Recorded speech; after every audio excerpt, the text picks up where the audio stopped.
Suppose you want to read two lists from the keyboard. Okay, then you need only one function. You can call the function any number of times.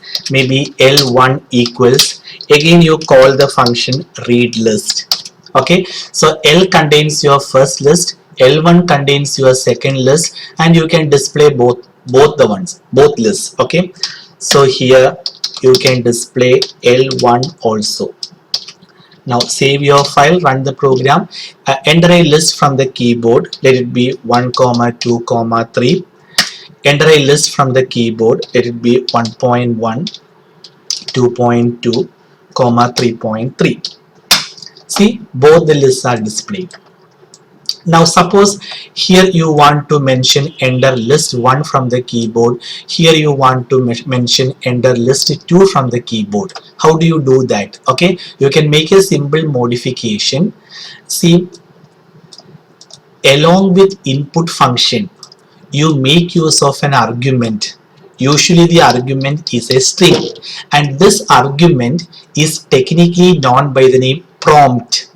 That may come for short answer type question, MCQ type of question. Okay, what is the name of the argument used along with the input function? Prompt. So instead of displaying prompt, let me use variable name p, and here p is passed to the function.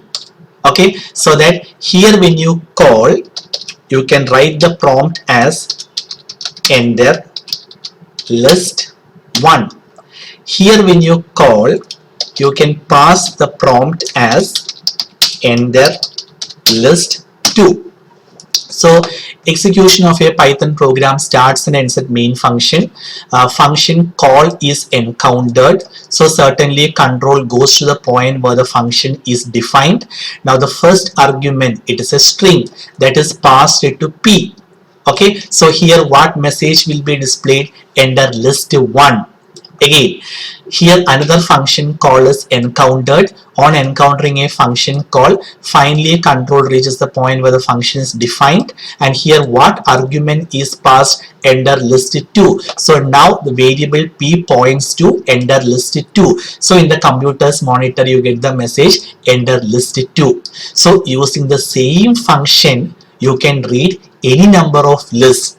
You don't need separate function to read each list. Please make a note of that. Okay, let me run the program. You can see enter list 1. Okay, now enter list 2. Character A, type it properly. Character A, character B. Okay, square bracket.